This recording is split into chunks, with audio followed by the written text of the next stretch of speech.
Hello, team. Welcome to another ATP Geopolitics video with myself, Jonathan MS Pearce. This is Ukraine War news update and analysis of the peace negotiations, the ongoing fracas concerning the meeting in Anchorage in Alaska that's due to take place on Friday. I meant to do this earlier on today. However, a couple of swimming pools and some pool volleyball got in the way of my video. So here we are. A little bit worse for wear, I have to say. A couple of passion fruit mojitos. On the wrong side of geopolitics, but we will press on. Right, I'm going to start with this, and this kind of annoys me. It annoys me an awful lot. This is an open admission, in my opinion, that Russia are the bad guys and they are deeply against the United States. But the United States don't really realize that they are at war with Russia and are trying to both sides the whole Russia Ukraine um, negotiations to the point where they are appeasing Russia, right? That Trump sees Russia as, hey, they're all right, Putin's all right, we get on really well, and no problems with the Kremlin and Putin. He's all right, that man. No, they are doing things to undermine the US in very tangible ways. And here's one of them. This has just come out today, but the New York Times reports that Russia is suspected of hacking the US federal court filing system. The Russian hackers are suspected of breaching the US federal court filing system just days before the meeting between Trump and Putin, the New York Times reports today. And there it is. Russia is suspected of being behind breach of federal court filing system. Federal officials are scrambling to assess the damage and address flaws in a sprawling, heavily used computer system long known to have vulnerabilities. In Russia, Russia is suspected of being behind, partly behind at least, a major years-long hack an attack of the US federal court filing system that compromised sealed and sensitive court case documents, including those tied to national security and overseas criminal activity. This should really express to the United States exactly who the bad guys are. Like, honestly, hear me out here. Has Ukraine tried to do this to the US? Has Ukraine ever tried to hack, ever tried to cyber attack, ever tried to information attack the United States? How many times has Ukraine tried to attack the United States? How many times has Russia tried to attack the United States in the last 10 years? Count those up. Honestly, count them up. Tally them up on a sheet. And if you can tell me that Ukraine has tried to attack the United States in any tangible way, and that Russia hasn't, then we're having a different conversation. But in reality, Russia is consistently trying to undermine the United States, is attacking with hybrid warfare techniques and tactics the United States. And that should feed into what goes on Friday in Anchorage in Alaska. But alas, it won't. It won't because the US, the Trump administration is blinded to what Russia is and what Russia consistently tries to do. Now, luckily, and I don't think this will amount to anything particularly, sadly, but Alaska is standing with Ukraine. Residents of Alaska are planning protests in response to the Trump-Putin summit there. The demonstrations will be held under the slogan, quote, Alaska with Ukraine, and will be aimed against the presence of the Russian president in the state. And here is Stand Up Alaska. Alaskan communities are united. We don't want war criminals up here. Anchorage, Fairbanks, Juneau. There will be more. Alaska stands with Ukraine. Reward justice for every child stolen. So bring a Ukrainian flag or a sign, etc., etc. That is good news. I like to see this, and there is more on this. This is coming from the Moscow Times, an exiled Russian media outlet, against a war criminal. Alaskans to protest Putin's visit. Protests are being prepared in Alaska's largest city, Anchorage, over a possible meeting between US President Donald Trump and Vladimir Putin. You're making me proud, Alaska, it says Prune 60. Now, it says possible meeting because there's no 100% confirmation that Putin is definitely going to go to Anchorage. I think he will. I think this is on the cards. It's too much of a win, I think, for Putin not to go. The quote, the political organization Stand Up Alaska has scheduled a protest for Thursday, for August the 14th. So that's not too far away, the day before the summit. The event will be held under the slogan Alaska with Ukraine. With the approval of the governor, President Donald Trump has invited Vladimir Putin. We are gathering to send a clear message to both Trump and Putin. Alaska stands firmly against authoritarianism, the organizer's website has stated. And the Stand Up Alaska Facebook makes a direct call to locals to take to the streets and join the action. Join us in Anchorage, Alaska, to protest the presence of an international war criminal. Okay, good news there. Now, let's get on to the negotiations themselves, what people are saying, what Zelensky, the US, Russia, Europeans are saying. Right. Zelensky has announced that intelligence has informed us that Putin has no intention of agreeing to any ceasefire. The Russian armed forces are redeploying troops to launch a new offensive. So the Russians are ramping up forces in Pokrovsk. They are really pushing hard. They're trying to achieve as much as possible. They're not interested in any kind of negotiations. The word on the streets is that they they are willing to forego the territories of Kharkiv, the small areas that Russia has gone into, Kharkiv, and Sumy, where they've gone down south into Sumy from Kursk, to give them back, and they get to keep everything that they presently own. And, as they have declared, all of Donetsk and all of Luhansk. And realistically, they probably want all of Zaporizhia and all of Kherson. It's a joke, right? So we know that. We've been through this already. Okay. So what's happened since then? So Zelensky is saying that they're not interested in peace. He stated that a ceasefire must come first. We talked about this previously. This is a good approach from Zelensky, in my opinion. He needs to say that, look, you can talk about land swaps and this and that all you like, right? We are not going to be interested in any of that until we have a ceasefire. You get a ceasefire first, and then we can talk. And I think he should keep to that. He should just go, la, la, la, I'm not listening, ceasefire. Like, Trump said to you, Putin, Russia, that you need to have a ceasefire. You need to have a ceasefire in this amount of time, this amount of time, this amount of time, 50 days, 12 days, 0 days. Oh, it's come and gone. Oh, no ceasefire. But at least we're holding to that. You need to agree to a ceasefire, says Ukraine. 100%. Go for that. We won't get into any other details until there is a ceasefire. I would keep going on that if I was Ukraine. That should be their approach. Ceasefire must come first, followed by the search for a diplomatic solution that would bring an honest and lasting peace. He warned, Zelensky, that without clear security guarantees, so again, if you don't have security guarantees from the US, from Europe, if you're going to freeze front lines and agree, say, you're going to give us this, we're going to give you that, we're going to come to some agreement, then we're going to freeze front lines otherwise. Brilliant. Shake hands, right? Russia, every single time that's happened previously, they have continued to attack at some point later in the calendar.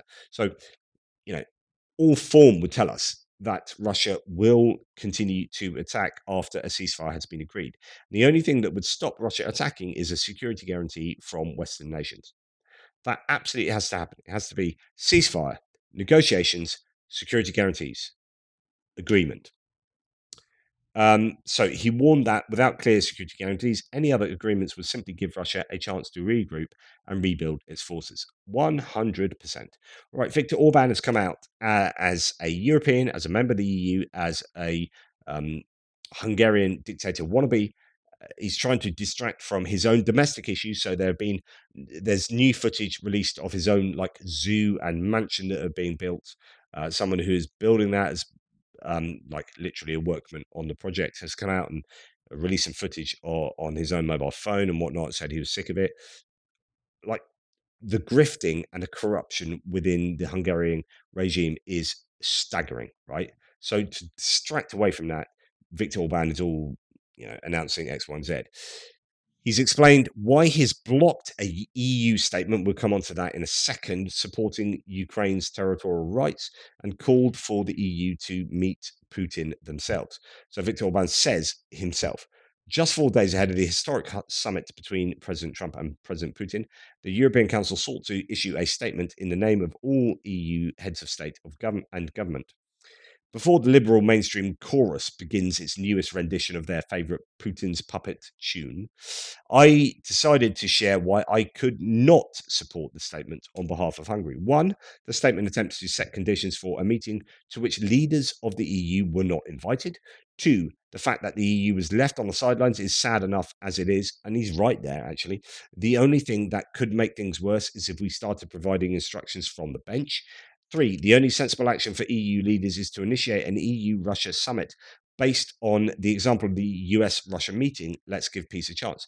Now, actually, there is, like, Viktor Orban has a point here, and I was thinking about this earlier today while drinking some alcohol in a swimming pool, which is weird because that's how cool I am. Like, everyone else is having fun and throwing volleyballs around.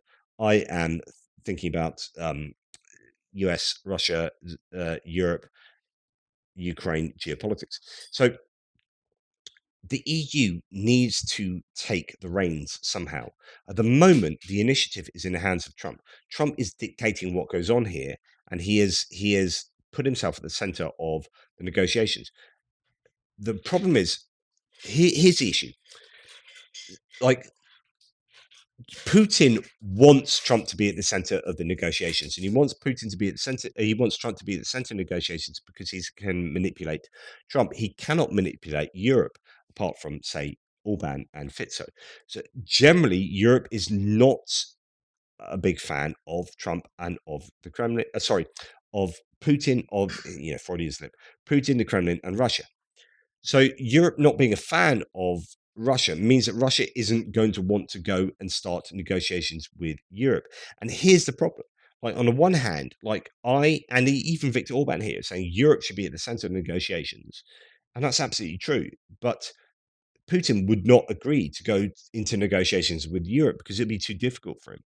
He goes into negotiations with the US, especially because he thinks he can manipulate Trump in a way that he can't manipulate other leaders. So that's why Trump finds himself at the center. It's not because he's this great, amazing leader that can, position himself and be the deal maker in all these negotiations. It's because people know that they can manipulate him. So yeah, you can be at the center of these negotiations, and we'll get what we want out of them.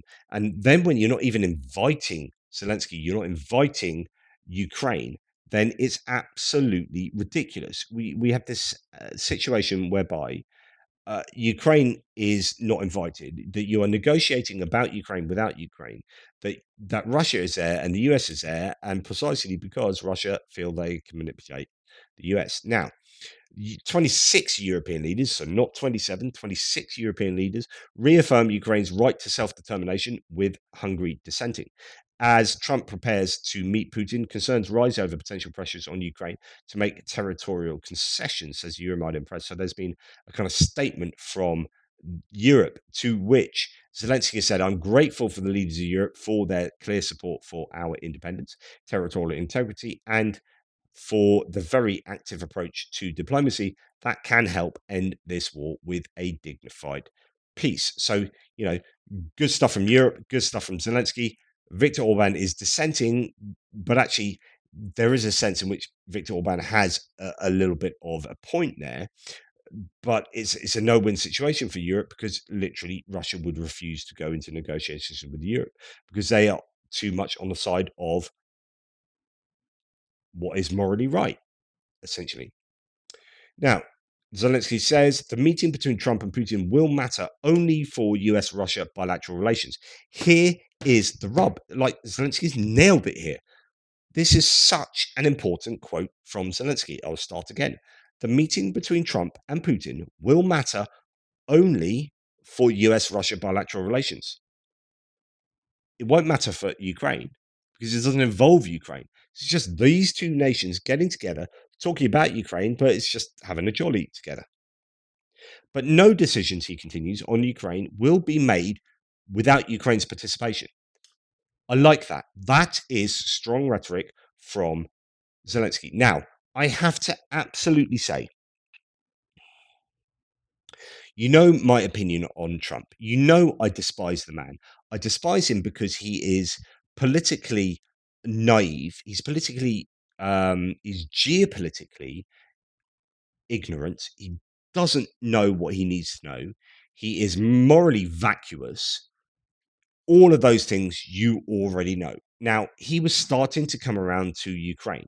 I think he started to speak, unfortunately, more recently to people like Stephen Miller and JD Vance, particularly, and so on and so forth. He's now gone the other way. Like, he had a 2-hour press conference last night that was an absolute fecking disaster. He honestly, Joe Biden gave that press conference, he would have been ripped to shreds by Fox News, Newsmax, and OAN. He would have been ripped to shreds. Trump gives a, a presser like that, and it's like, nah, just it's normal. It was a disaster. It was an embarrassment. The man is an absolute dickwad. Like, honestly, like I'm trying to contain myself because this should be a serious geopolitical channel. But the man is an absolute idiot. And if you still think Donald Trump at this stage in his regime, literally regime, if you think he's a decent, morally forthright, uh, and upstanding leader, you are just wrong. Your compass is skewed. It's broken, right? The man is insane. Anyway, like, this press conference was a complete joke. Let's have a look at least a few bits. I expect to have a meeting with Putin that I think it'll be good, but it might be bad. And I think it'll be good. It might be good. It might be bad. Oh, thanks for that. Really brilliant. Really brilliant. As no report says, yes, and water is wet. Thanks, Einstein. Like, this is the level of analysis coming from Trump. Yeah, it could be good. It might be bad. Okay, thank you. Brilliant. So anyway, the White House has confirmed that Trump-Putin meeting in Anchorage is going to happen without Zelensky. Just wow. Just wow. Like, that alone is enough to just go, like, I've had enough. It's all over. Whatever. No, you cannot decide the fate of a sovereign nation without involving that nation. If you're not going to involve Zelensky in these talks, feck off. This is not good enough, and I've got to the point where I've just completely run out of any kind of empathy, sympathy, and patience for MAGA republicanism and for Donald Trump. He's an idiot, and it's disgusting that you would try and negotiate about Ukraine without Ukraine. I think it's disgusting.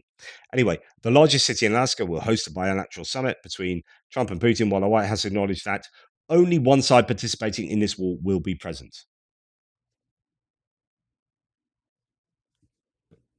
Whose side do you think Trump is on? Do you think he really wants the best for Ukraine? Do you think Trump cares one iota about Ukraine? No, he doesn't. No, he doesn't. Why? Because he's not even inviting them to the meeting. Only one side participating in this war will be present.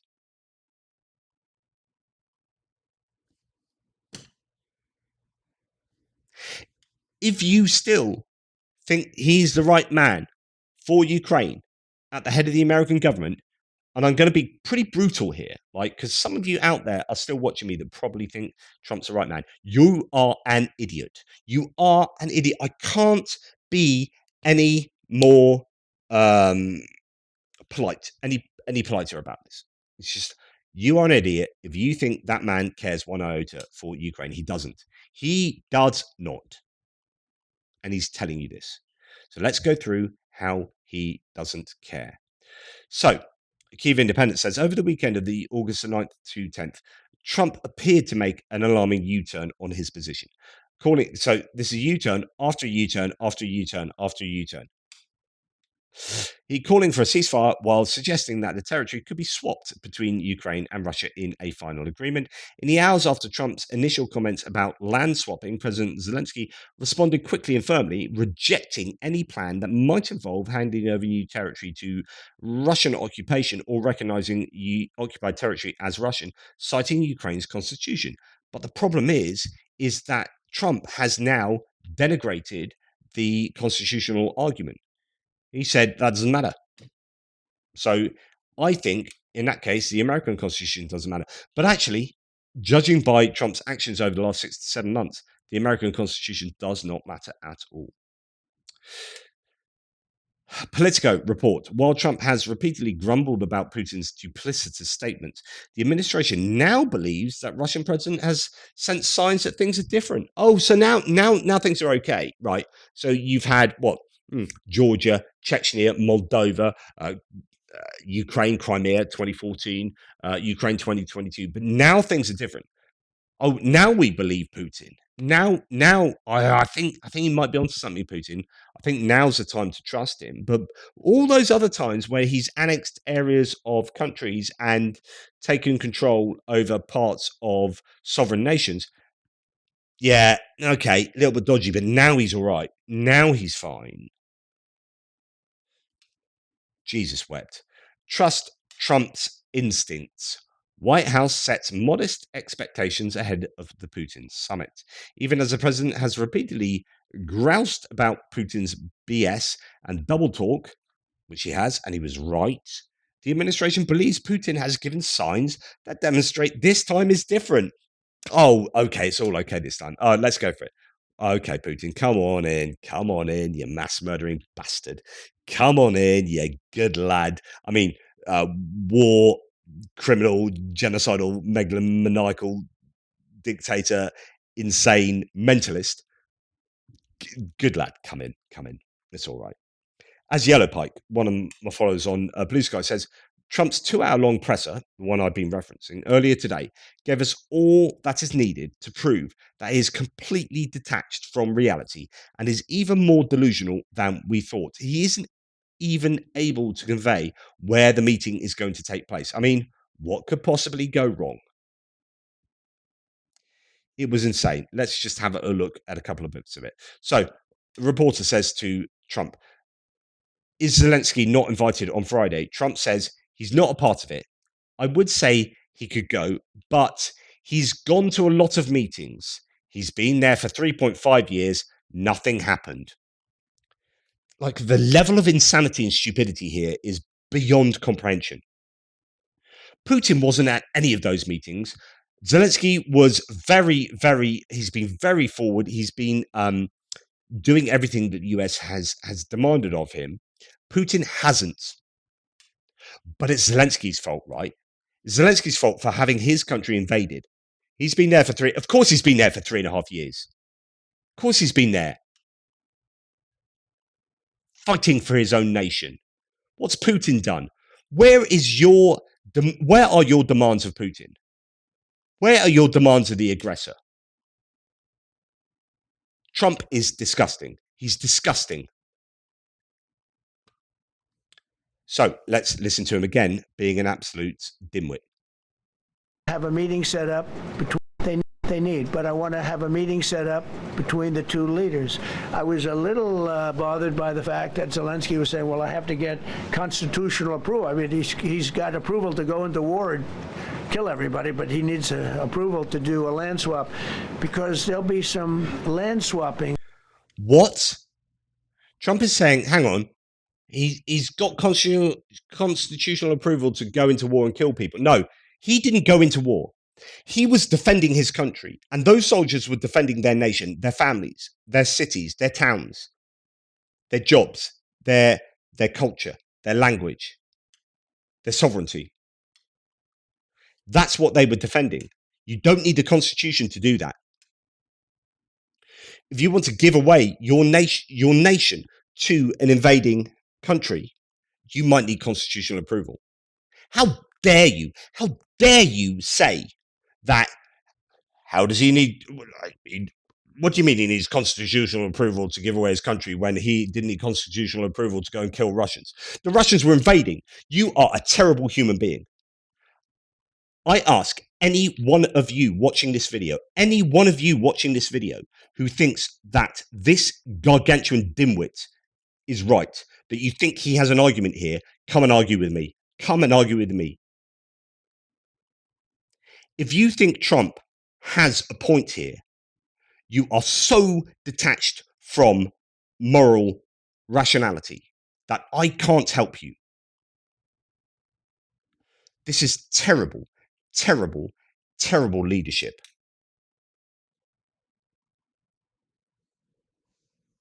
Going on. I know that through meeting set up between the two leaders. I was a little bothered by the fact that Zelensky was saying, well, I have to get constitutional approval. I mean, he's got approval to go into war and kill everybody, but he needs approval to do a land swap, because there'll be some land swapping going on. I know that through Russia and through conversations with everybody, to the good, for the good of Ukraine. Good stuff, not bad stuff. Also, some bad stuff for both. It's like listening to a 4-year-old. The man speaks like a 4-year-old. If you're happy having a child in charge of your country, so be it. I can't help you. I cannot help you. But if you are proud of this man speaking like this, Jesus wept. There is no hope. So there's good and there's bad. But it's very complex because you have lines that are very uneven, and there'll be some swapping, there'll be some changes in land, and the word that they will use is, they make changes. We're going to change the lines, the battle lines they need. But I want.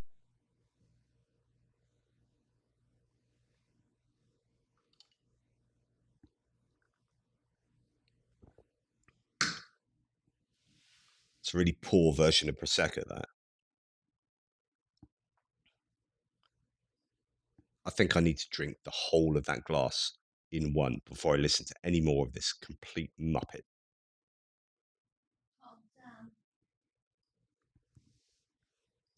My missus is telling me to calm down. She's got a point. So let's listen to another little excerpt. And I get along with Zelensky, but, I disagree with what he's done. Very, very severely disagree. This is a war that should have never happened. What do you very severely disagree with what he's done? Well, like exactly. I'd love to just interject here as a reporter in the press there and say, sorry, Mr. Trump, what is it you very severely disagree with Zelensky over? What has he done you very severely disagree with? Like, as in really vehemently disagree with? What is it that he has done wrong to the point where you think that is heinous that Zelensky's done? Wouldn't have happened, but I'll be. The old war wouldn't have happened if I'd been president. Blah blah blah blah blah blah blah blah. Okay, let's get some more from this man. Follow up on what you were saying there. First of all, Volodymyr Zelensky is not invited on Friday. He wasn't a part of it. I would say he could go, but he's gone to a lot of meetings. He's been there for 3.5 years. Nothing happened. That's what I said earlier. Follow up on what you were saying there. First of all, he's gone to a lot of meetings, 3.5 years. So yeah, he's not invited now. Yeah. Whatever. And then more of the kind of he's got approval to go to war and kill everybody, but needs approval to land swap. Blah blah blah blah blah blah. Just it's horrible. Anyway, so Trump. A lot of people don't, and this is where you just hold your head in your hands. It's like, do you know anything about Ukraine? Have you even looked at a map of Ukraine? Do you know what has happened in the last 3.5 years? Like, I know that we've been completely obsessed with Ukraine, and so we know the geography of Ukraine more than Trump, more than most of his advisors. Like, honestly, anyone that's watching this video will know more about the geography of Ukraine than most of Trump's advisors. It's just that simple. We've been doing this for that long. Okay, that's not crazy surprising, but don't come onto national television and project your ignorance onto us. Or, if you do, don't announce it as if this is some magical nugget of knowledge that no one knows about. Ooh. So he says, a lot of people don't know that Ukraine used to have 1,000 miles of ocean. That's gone, except for one small area, Odessa. That's a small area. That's just a little bit of water left. I mean, first of all, that's not correct. And second of all, we know that they've lost some ocean. I mean, they've lost Crimea in 2014. That's a lot of ocean. But actually, they lost then the Sea of Azov, northern Sea of Azov coastline. But you've got all of Kherson, well, bar that little bit there, going round and down. Like, it isn't the tiny nugget he's talking about. But also, Yes, we do know that they've lost a lot of coastline. It's precisely know that because we've been following the war. What have you been doing for 3.5 years, mate? Honestly, what have you been doing? Because if you're not taking intelligence briefings, then you don't know jack shit about this war. And you are going to meet with Putin. And you are now announcing a couple of days before this meeting with Putin, you wouldn't. Do you believe it? They've lost this amount of land on the. Did you know that? Did you know that? Oi, Stephen Miller. Oi, did you know that? Did you know they lost that? Like, it's amazing. God, I wish I'd watched the news in the last 3.5 years. Freaking hell. Honestly, the man's a joke. And at a press conference, he said the Russians would have been in, and lots of people have picked up on this. This has become almost a meme, right? The Russians would have been in Kiev in 4 hours if they went down the highway, but a Russian general decided to go through the farmland. That's what he claimed. Like they would have taken Kiev if they had decided not to go through farmland.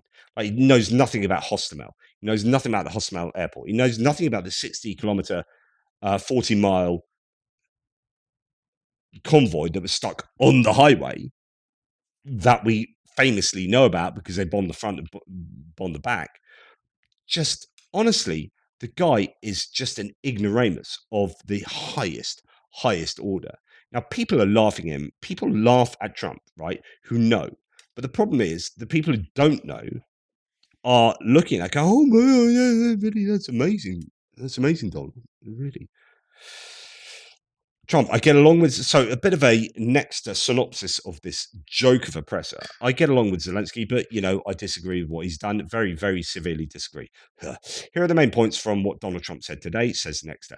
Zelensky got the green light to start a war and kill everyone indiscriminately. He will sit both Putin and Zelensky in one room, with or without him, and believes they will work it out. 88% of Ukrainians want to make a peace deal with Russia, according to polls.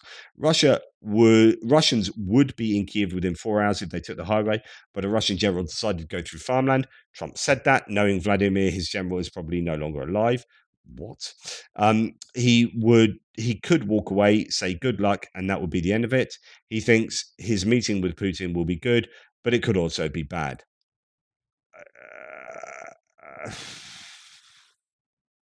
I mean, next to do that as a summary, knowing that Trump looks like an absolute douchebag in doing the summary. I mean, like, he is a joke to other people outside of MAGA Republicanism. And I'm sorry if you are a MAGA Republican or a Republican that still thinks Trump is all right, but he's not. He's an idiot. Max 25 is looking at the Times article that says that there are 4 options, 4 particular outcomes. We looked at this the other day, 5 outcomes that CNN laid out. Let's look at the 4 outcomes that the Times lays out here. What will happen to Ukraine's border? There are 4 scenarios after a potential deal with Putin. 1, freezing of the front line. 2, the entire Donbass comes under the control of Russia. So if you don't freeze the front line like that, so that's where the front line is right now, today type thing, freeze the front line where it is. Or give them the Donbass, which Russia gains the rest of Luhansk and all of Donetsk region as well. Okay, so that's the second option. Third option, these will be borders of Ukraine if Putin wants to completely take away the Kherson, Zaporizhia, Donetsk, and Luhansk regions. So you've got Luhansk up here, Donetsk, but then Zaporizhia and Kherson. That's, of course, what he wants.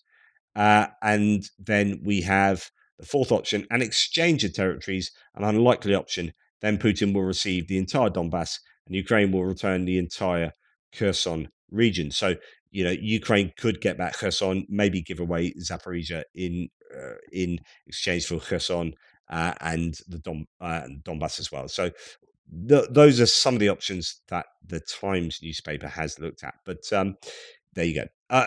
Sorry to have been so ranty about Donald Trump, but my goodness, he is such a plonker.